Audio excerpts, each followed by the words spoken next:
Okay, fellas, let's have an update on the war in Ukraine. Why are we talking about Ukraine? Because it's very, very important for a lot of us. Why? Because what's happening in Russia and Ukraine will determine the future of the world. Now, what is happening in Ukraine? Ukraine has signed the deal that was proposed by Donald Trump, and they are very happy. Here's what the foreign minister of the United States had to say. We're going to take the offer to them. We're going to tell them this is what's on the table. Ukraine is ready to stop shooting and start talking. And now it'll be up to them to say yes or no. I hope they're going to say yes. And if they do, then I think we made great progress. If they say no, then we'll unfortunately know what the impediment is to peace here. What's very important to note here is they say, if Russia agrees to the truce, great news. If not, we will know what is the impediment to the peace. If Russia agrees to the truce, that's cool. We're happy. But if Russia does not agree, we will know who is the problem to the truce. Now, did they consult Russia before they signed this agreement or came up with an agreement? Absolutely not. As they said much earlier, the Russians, in order to have any understanding, you need to bring both parties together to have a discussion. But was this done? Absolutely not. What had occurred was the Russian delegation met the Ukrainian delegation alone in Saudi Arabia. Now, why is this important? Rewind. You've allowed yourself to be in a very bad position, and he happens to be right about it. From the very beginning of the war. You're not in a good position. You don't have the cards right now. With us, you start having cards. Right now, you don't. You're playing cards. You're playing cards. You're gambling with the lives of millions of people. You're gambling with World War III. Do you remember this discussion between Donald Trump and Zelensky that went sour? Yes, it was big mayhem in the White House. The discussion was very, very negative because the Ukrainian refused what America had proposed. What did America propose? America wanted Ukraine to sign a deal. The deal said America will take ownership of 50% of the value of Ukraine's minerals. Ukraine has oil, gas, uranium, and many other things. Yes, Trump said, we want 50% of all the help we sent you, weapons, money, finances, intelligence service, and many other things for your war against Russia. We're telling Ukraine they have very valuable rare earth. We want what we put up to go in terms of a guarantee. We want a guarantee. We're handing them money hand over fist. We're giving them equipment. European is not keeping up with us. They should equalize. Look, we have an ocean in between. They don't. It's more important for them than it is for us. But they're way below us in terms of money.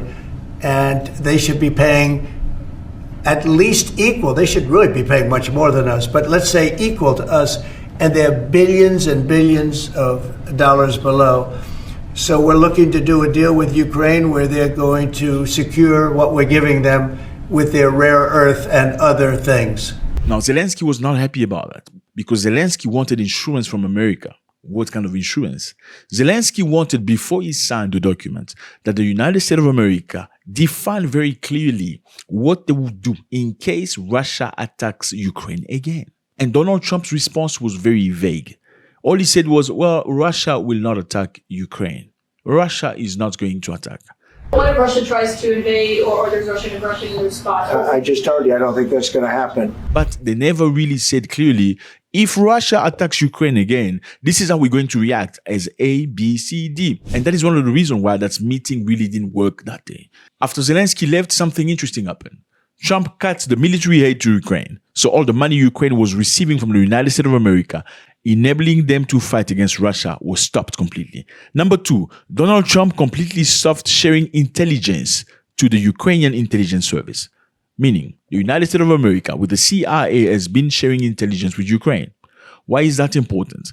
You have the system that you call early detection system. What is an early detection system? The system will then allow you to know the speed of the missile, the type of the missile, and the probable destination. This giving the Ukrainian an opportunity to either counter the missile or to move the things that are being targeted. Now, America stopped sharing those information. Number three, Elon Musk cut connection of Starlink in Ukraine. So Ukraine had no internet, no sharing of information, and no more funding. And that is a moment where Russia profited to bombard Ukraine and hit them very hard. Now, was that a move to pressure Ukraine? Absolutely. Because very shortly after that, the Ukrainians rushed to America saying, we are ready. Zelensky wrote a letter saying we are ready to discuss. And this time, we are ready to sign the deal that was proposed to us. Earlier today, I received an important letter from President Zelensky of Ukraine. The letter reads, Ukraine is ready to come to the negotiating table as soon as possible to bring lasting peace closer. Nobody wants peace more than the Ukrainians, he said. Regarding the agreement on minerals and security, Ukraine is ready to sign it at any time. They then flew to Saudi Arabia to meet the Americans and they signed the deal. Ukraine welcomes this proposal. We see it as a positive step and are ready to take it. The United States must now convince Russia to do the same. If they agree, the ceasefire will take effect immediately. So, what are they proposing? They're proposing a truce, meaning a break of 30 days where there will be no war. But in the meantime, they also want a force of Europeans to come into Ukraine as a peacemaking force whilst they're trying to find a final solution between Ukraine and Russia. Now, America has won in this situation because America has got 50% of what Ukraine has to produce. America's reputation is skyrocketing. Why? Because they look like they're trying to find peace. America's business is booming because they're probably going to get contract to rebuild Ukraine. Now, will Russia be okay with this deal proposing 30 days stop to the war? Most likely not. Why? Because Russia has got advantage on the terrain. They are winning the war. They are pushing forward.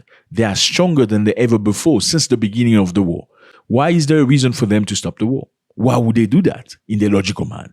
There is no reason to do that. Number two, Russia feels like there's a possibility that this truce will be just an opportunity to allow Ukraine to reform, to reprogress, to rearm, to re-strategize. Why would they allow that without any final concession? Russia would rather have a final signed agreement, the end of the war, not a peace talk or a stop for 30 days, allowing their enemies to probably rearm and reform. Sergei Lavrov, foreign minister of the Russian Federation, said it very clearly. They do not want foreign power in Ukraine. Peacekeepers, let's stop. Macron says, let's stop in 1 month. Peacekeepers would be deployed. Then we'll see what to do next. The presence of the troops from NATO countries under any flag, in any capacity on Ukrainian soil is the same threat. You won't accept it under any conditions? Under any conditions, well, nobody is talking to us. They keep saying nothing about Ukraine without Ukraine, but they do everything about Russia without Russia. He expressed himself saying France has voiced itself wanting to be part of the people that are going to be sent to Ukraine. Ireland has voiced itself to come as well. Australia. But he said they would consider any foreign force, any foreign entity in Ukraine as the enemy and a legitimate target.